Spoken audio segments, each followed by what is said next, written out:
ऐन उन्हाळी आणि पर्यटनाच्या हंगामातच रत्नागिरी जिल्ह्याच्या विविध पंपांवर सीएनजीचा तुटवडा जाणवत असल्यानं वाहनधारकांना तासनतास रांगेत उभे राहावे लागत असल्यानं त्यांच्यामध्ये संतापाचं वातावरण पसरलंय आणि ते शासन आणि प्रशासनाच्या नावानं जाहीर नाराजी व्यक्त करत आहेत।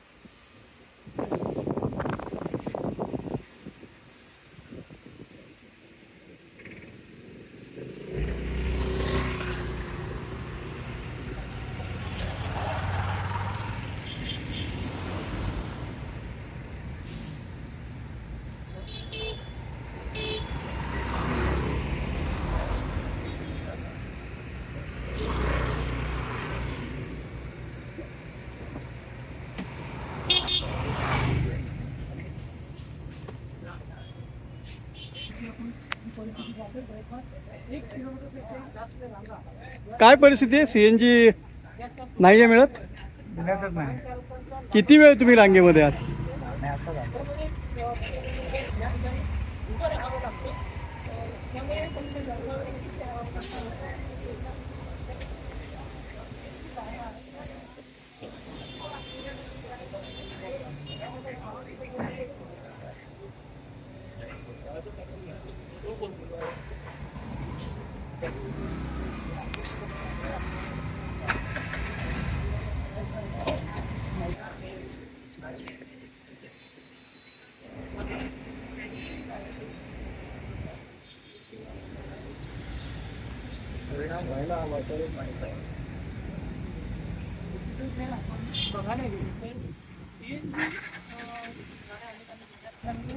किती वेळ रांगेत उभे राहतो? मला हे 1.5 तास होऊन गेला। रेग्युलर 2 तास तरी जातात। आम्ही धंदा कधी करायचा, घरचं कसं चालवायचं हे आता प्रॉब्लेम झाला आहे। ही 1 महिना होऊन गेला, हा रोजचा प्रॉब्लेम झालेला आहे। काहीतरी तुम्ही लक्ष द्या याच्या तरी सरकारकडे आमची मागणी आहे। काही ठिकाणी गॅस पण मिळत नाही, गॅस पुरवठा आम्ही गॅस घेतलेला, आता त्यासाठी 2 तास आम्हाला रांगेत उभे राहून कसं चालवायचं ते सरकारी आम्हाला सांगावं। धंदा कधी करणार? बरोबर आहे, काहीतरी उपाय योजना तुम्ही करावं। ही दरवेळी प्रॉब्लेम आहे।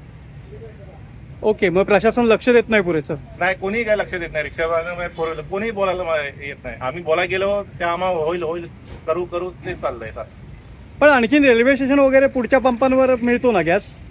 हे सप्लाय करतच नाही, मला भेटणार कसा पुढे? अच्छा, हे मेन सप्लाय आहे? हे मेन सप्लाय आहे, त्याच्यामुळे पुढे मिळतच नाही।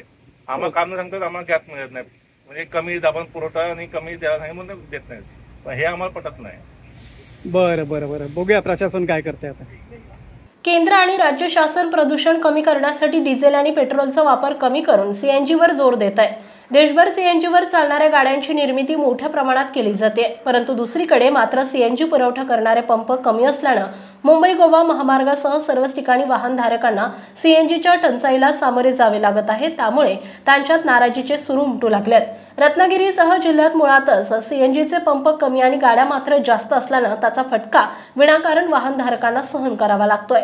सर्वात जास्त फटका रिक्षा व्यावसायिकांना बसतोय, कारण आपला व्यवसाय सोडून त्यांना 2-2, 3-3 तास सीएनजीसाठी रांगेत उभे राहावे लागत असल्याचं दिसून आलंय।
रत्नागिरी जिल्ह्यात सुमारे 8,717 वाहने सीएनजीवर चालणारी आहेत आणि त्यात सर्वाधिक भर आहे ती रिक्षा चालकांची, कारण आजच्या घडीला सुमारे 3,000 रिक्षा सीएनजीवर चालवल्या जातात। त्यामुळे हंगामातच सीएनजीचा तुटवडा होत असल्याने त्याचा फटका वाहनातून प्रवास करणाऱ्यांनाही होत आहे। कारण नसताना त्यांना वाहनात सीएनजी भरेपर्यंत पंपाच्या बाजूला थांबावे लागत आहे। तसेच मुंबई गोवा महामार्गावरून जाणाऱ्या गाड्यांना ही सीएनजी तुटवड्याचा फटका बसत असल्याची माहिती समोर आली आहे। शासनाने सीएनजीच्या गाडीची निर्मिती करण्यापूर्वी मुबलक पंप सुरू करणं जरुरीचं होतं, जेणेकरून सर्वांना सीएनजी मोठ्या प्रमाणात उपलब्ध होईल आणि कोणत्याही प्रकारची अडचण येणार नाही, असं वाहनधारकात बोललं जातंय। मे महिना हा उन्हाळी हंगाम असल्याने देश विदेशातील शेकडो पर्यटक रत्नागिरी जिल्ह्यात आलेले आहेत आणि त्या सर्वांना सीएनजी तुटवड्याचा फटका बसत असल्याने शासनाने वेळीच याची दखल घेणं जरुरीचं आहे, असं बोललं जातंय। दरम्यान अशोका या गॅस कंपनीकडूनच सतत सीएनजीचा तुटवडा का होतोय याची चौकशी झाली पाहिजे, जेणेकरून सतत होणारी टंचाई दूर होईल आणि वाहनधारकांना त्याचा फायदा होईल।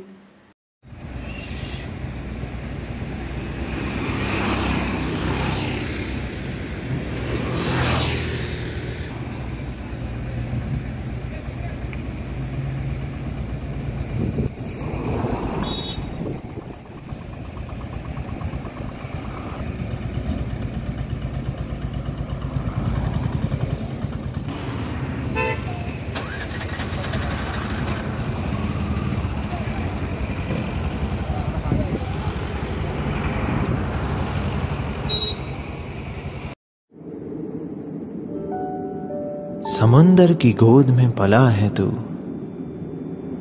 अंगड़ाई लेते ही लहरें शुरू। आज यौवन की मस्ती छोड़, ले चलता हूं तुझे एक नए मोड़।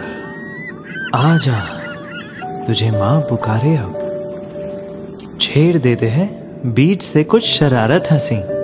गले लगा ले उसे ए फकीर, इंतजार कर रहा है तेरा तो। चल दे देते हैं उसे फसल की खूबसूरती तो। आजा तुझे मां पुकारे अब, उन्हें भी देनी है एक नई पहचान। आजा तुझे मां पुकारे अब। फिनोलेक्स पाइप्स पहुंचाए पानी को अपनी मां के पास। महाराष्ट्रातील तसेच कोकणातील महत्त्वाच्या बातम्या पाहण्यासाठी कोकण 24 तास न्यूज चॅनलला YouTube वर सबस्क्राइब करा आणि बेल आयकॉन प्रेस करा।